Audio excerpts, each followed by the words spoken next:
ಜಯ, ಬಂದ್ಯಾ? ಬಾ ಬಾ. ಎಷ್ಟು ದಿವಸ ಆಯ್ತು ನೀನು ನಮ್ಮ ಮನೆ ಕಡೆ ಬಂದು? ಹ್ಞೂ ಅಕ್ಕ, ತುಂಬ ದಿವಸಗಳಾಗಿತ್ತು. ಅದಕ್ಕೆ ನಿನ್ನ ನೋಡ್ಕೊಂಡು ಮಾತಾಡ್ಸ್ಕೊಂಡು ಹೋಗೋಣ ಅಂತ ಬಂದೆ. ಒಳ್ಳೇದಾಯ್ತು ಬಿಡು. ಈಗ ತಾನೇ ಕಾರ್ಯಕರ್ತರು ಬಂದು ಶ್ರೀರಾಮ ಮಂತ್ರಾಕ್ಷತೆಯನ್ನು ಕೊಟ್ಟು ಹೋದ್ರು. ಒಳ್ಳೆ ದಿವಸನೇ ನೀನು ಬಂದಿದ್ದೀಯ. ಬಾ, ಇಬ್ರು ಈ ಮಂತ್ರಾಕ್ಷತೆ ತಗೊಂಡು ಹೋಗಿ ದೇವ್ರ ಮನೇಲಿ ಇಡೋಣ. ಹ್ಞೂ ಅಕ್ಕ, ನೇನೆ ದಿನ ಕಾರ್ಯಕರ್ತರು ಬಂದು ನಮ್ಮನೆಗೂ ಶ್ರೀರಾಮ ಮಂತ್ರಾಕ್ಷತೆ ಕೊಟ್ಟು ಹೋದ್ರು. ಈ ಮಂತ್ರಾಕ್ಷತೆಯನ್ನು ಹೇಗೆ ಬಳಸಬೇಕು ಅಂತ ನನಗೂ ಹೇಳ್ಕೊಡು ಅಕ್ಕ. ಖಂಡಿತ ಹೇಳ್ಕೊಡ್ತೀನಿ ಜಯ, ಕೇಳು. ಈ ಅಯೋಧ್ಯೆಯಿಂದ ಬಂದಿರೋ ಈ ಮಂತ್ರಾಕ್ಷತೆನ ಹಲವು ಮನೆಗಳಿಗೆ ಈಗಾಗಲೇ ಕಾರ್ಯಕರ್ತರು ತಲುಪಿಸಿದ್ದಾರೆ. ನಾವು ಈ ಮಂತ್ರಾಕ್ಷತೆಯನ್ನ ಜನವರಿ 22ರವರೆಗೆ ನಮ್ಮ ದೇವರ ಮನೆ ಕೋಣೆಯಲ್ಲಿ ಇಡಬೇಕು. ಪ್ರತಿನಿತ್ಯ ದೇವರಿಗೆ ಪೂಜೆ ಮಾಡುವಾಗ ಮಂತ್ರಾಕ್ಷತೆಗೂ ಪೂಜೆ ಮಾಡಬೇಕು.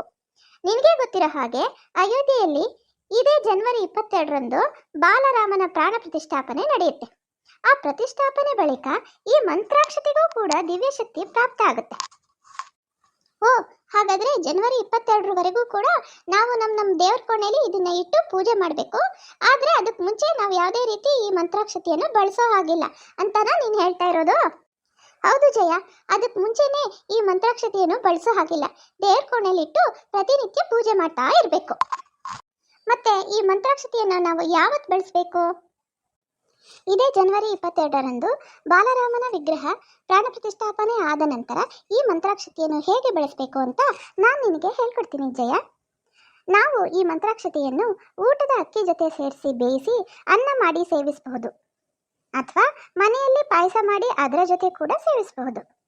ದೇವರ ಕೋಣೆಯಲ್ಲಿ ಇಟ್ಟುಕೊಳ್ಳಬಹುದು. ಮನೆಯ ಮುಂದಿನ ಬಾಗಿಲ ಮೇಲೆ ಬಿಳಿ ಬಟ್ಟೆಯಲ್ಲಿ ಕಟ್ಟಿ ಇಟ್ಕೊಳ್ಬಹುದು. ಮಂತ್ರಾಕ್ಷತೆಯನ್ನು ಬಿಳಿ ಬಟ್ಟೆಯಲ್ಲಿ ಕಟ್ಟಿ ಹಣ ಚಿನ್ನ ಇಡೋ ಕಪಾಟು ಅಥವಾ ಗೋಡ್ರೇಜ್ ಬೀರುನಲ್ಲಿ ಕೂಡ ಇಟ್ಕೋಬಹುದು. ಮನೆಯವರೆಲ್ಲ ಹಂಚಿಕೊಂಡು ಶ್ರದ್ಧೆಯಿಂದ ತಲೆಗೆ ಹಾಕಿಕೊಳ್ಳಬಹುದು. ಈ ಮಂತ್ರಾಕ್ಷತೆ ಜೊತೆಗೆ ರಾಮ ಮಂದಿರದ ಒಂದು ಫೋಟೋ, ಅದರ ಹಿನ್ನೆಲೆ ಇರುವ ಕರಪತ್ರ ಬಂದಿದೆ. ಅದನ್ನು ಕೂಡ ಶ್ರದ್ಧೆಯಿಂದ ಇಟ್ಟುಕೊಂಡು ನಾವು ಪೂಜೆ ಮಾಡಬೇಕು. ಓ, ಈ ಮಂತ್ರಾಕ್ಷತೆಗೆ ಇಷ್ಟೊಂದು ಮಹತ್ವ ಇದೆ ಅಂತ ನನಗೆ ಗೊತ್ತೇ ಇರಲಿಲ್ಲ ಅಕ್ಕ. ಹೌದು, ಈ ರಾಮ ಮಂತ್ರಾಕ್ಷತೆಗೆ ತುಂಬ ಮಹತ್ವವಿದೆ. ರಾಮನಲ್ಲಿ ಇದ್ದಂತಹ 16 ಸಾತ್ವಿಕ ಗುಣಗಳು ಪ್ರತಿ ಭಕ್ತರಲ್ಲಿ ಬರುವಂತಾಗಲಿ ಅನ್ನೋ ಆಶಯ ಕೂಡ ಇದೆ.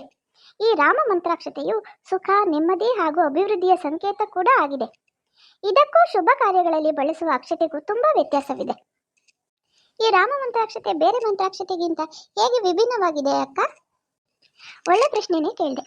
ಹಿಂದೂ ಧರ್ಮದಲ್ಲಿ ಅಕ್ಕಿ ಅಥವಾ ಅಕ್ಷತೆಗೆ ಹೆಚ್ಚಿನ ಪ್ರಾಧಾನ್ಯತೆ ಇರುತ್ತೆ. ನಾವು ಯಾವುದೇ ದೇವರ ಸನ್ನಿಧಾನಕ್ಕೆ ಹೋದರೆ, ಗುರುಪೀಠಕ್ಕೆ ಹೋದರೆ ಮಂತ್ರಾಕ್ಷತೆಯನ್ನು ಪ್ರಸಾದದ ರೂಪದಲ್ಲಿ ಕೊಡ್ತಾರೆ, ದೇವರ ಆಶೀರ್ವಾದದ ರೂಪದಲ್ಲಿ ನೀಡುತ್ತಾರೆ. ಅಥವಾ ಶುಭ ಕಾರ್ಯಗಳಿಗೆ ಭೇಟಿ ನೀಡಿದಾಗಲೂ ಕೂಡ ಈ ಅಕ್ಷತೆಯನ್ನು ಹೆಚ್ಚಾಗಿ ಬಳಸ್ತೀವಿ. ಆದರೆ ಈ ಮಂತ್ರಾಕ್ಷತೆ ಕೊಟ್ಟ ತಕ್ಷಣ ನಾವು ಅದನ್ನು ತಲೆ ಮೇಲೆ ಏರಿಸಿಕೊಳ್ತೀವಿ. ಆದರೆ ಈ ರಾಮ ಮಂತ್ರಾಕ್ಷತೆಯನ್ನು ಅದನ್ನು ಪಡೆದುಕೊಂಡ ತಕ್ಷಣವೇ ತಲೆಗೆ ಏರಿಸಿಕೊಳ್ಳುವಂತಿಲ್ಲ.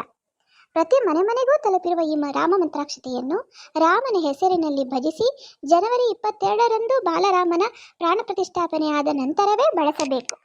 ಅದೇ ಈ ಮಂತ್ರಾಕ್ಷತೆಗೂ ಬೇರೆ ದಿನಗಳಲ್ಲಿ ಉಪಯೋಗಿಸುವ ಮಂತ್ರಾಕ್ಷತೆಗೂ ಇರುವ ವ್ಯತ್ಯಾಸ. ನಿಜ ನಿಜ. ಆದರೆ ಈ ಮಂತ್ರಾಕ್ಷತೆ ಸ್ವಲ್ಪ ಪ್ರಮಾಣದಲ್ಲಿ ಮಾತ್ರ ನಮಗೆ ಸಿಕ್ಕಿದೆ. ಮನೆಯವರೆಲ್ಲ ಹಂಚಿಕೊಳ್ಳೋದ್ರಲ್ಲೇ ಇದು ಸಾಕಾಗದೆ ಹೋದರೆ ನಾವೇನು ಮಾಡಬೇಕು ಅಕ್ಕ? ನಿನಗೆ ಸಂದೇಹದ ಮೇಲೆ ಸಂದೇಹ ಬಂದೇ ಬರುತ್ತೆ ಅಂತ ನನಗೆ ಗೊತ್ತಿತ್ತು. ನಿನ್ನ ಈ ಪ್ರಶ್ನೆಗೂ ಕೂಡ ನನ್ನ ಹತ್ರ ಉತ್ತರ ಇದೆ. ಈ ರಾಮ ಮಂತ್ರಾಕ್ಷತೆಯ ಜೊತೆಗೆ ಶುಭ್ರವಾದ ಅಕ್ಕಿಯನ್ನು ಬೆರೆಸಿ, ದೇಸಿ ಹಸುವಿನ ತುಪ್ಪವನ್ನು ಬೆರೆಸಿ, ಶುಭ್ರ ಅರಿಶಿಣವನ್ನು ಬೆರೆಸಿ ನಾವು ಇದನ್ನು ಹೆಚ್ಚಿನ ಪ್ರಮಾಣದಲ್ಲಿ ಮಾಡಿಕೊಳ್ಳಬಹುದು. ಅದನ್ನು ದೇವರ ಮನೆಯಲ್ಲಿ ಇಟ್ಟು ಪೂಜಿಸಬಹುದು. ನಂತರ ಈ ಮಂತ್ರಾಕ್ಷತೆಯನ್ನು ಜನವರಿ 22ರಂದು ನಾವು ನಮ್ಮ ಬಳಕೆಗೆ ಅನುಗುಣವಾಗಿ ಉಪಯೋಗಿಸಿಕೊಳ್ಳಬಹುದು. ನೀನು ಈ ದಿನ ನನಗೆ ರಾಮ ಮಂತ್ರಾಕ್ಷತೆ ಬಗ್ಗೆ ಸಾಕಷ್ಟು ಮಾಹಿತಿಗಳನ್ನು ನೀಡಿದ್ದೀಯ ಅಕ್ಕ. ಧನ್ಯವಾದಗಳು ನಿನಗೆ.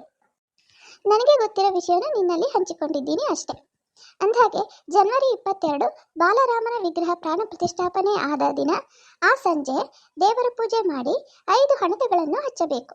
5ಕ್ಕಿಂತ ಹೆಚ್ಚು ಹಣತೆಗಳನ್ನು ಕೂಡ ನಾವು ಬೆಳಗಿಸಬಹುದು. ಈ ಜ್ಯೋತಿಯು ಇಡೀ ಜಗತ್ತಿನ ತುಂಬಿರುವ ಅಂಧಕಾರವನ್ನು ಹೋಗಲಾಡಿಸಿ ಜಗತ್ತಿಗೆ ಸುಖ ಶಾಂತಿಯನ್ನು ನೀಡಲಿ, ಇಡೀ ಜಗತ್ತೇ ಜ್ಯೋತಿರ್ಮಯವಾಗಲಿ ಎಂಬ ಆಶಯದಿಂದ ಈ ಜ್ಯೋತಿಗಳನ್ನು ಅಥವಾ ಹಣತೆಗಳನ್ನು ಬೆಳಗಬೇಕು. ಈ ವಿಷಯ ಕೂಡ ಗಮನದಲ್ಲಿರಲಿ. ಖಂಡಿತ ದೀಪ ಹಚ್ಚುತ್ತೀನಿ ಅಕ್ಕ. ಈಗ ನಿನಗೆ ಬೇಕಾಗಿರೋ ಮಾಹಿತಿ ಎಲ್ಲ ಸಿಕ್ಕಿದೆ ಅಲ್ವಾ? ಬಾ, ನೆನ್ನೆ ದಿನ ನಾನು ಕೋಡ್ಬಳೆ ಮಾಡಿದ್ದೆ, ನೀನು ಟೇಸ್ಟ್ ನೋಡಿ ಹೇಗಿದೆ ಅಂತ ತಿಳಿಸು. ಹ್ಞೂ ಅದೇ ಅನ್ಕೊಂಡೆ. ಏನು ಈ ಅಕ್ಕ ಇವತ್ತು ಬರೀ ಬಾಯಿ ಮತ್ತಲ್ಲೇ ಮಾತಾಡಿ ಕಳಿಸ್ಬಿಡ್ತಾಳೋ, ತಿಂಡಿ ಗಿಂಡಿ ಕೊಡ್ತಾಳೋ ಇಲ್ವೋ ಅಂತ. ಒಳ್ಳೆ ತಿಂಡಿ ಪೋತಿ ಆಗಿದೆಯಾ. ಬಾ ಕೋಡ್ಬಳೆ ಕೊಡ್ತೀನಿ.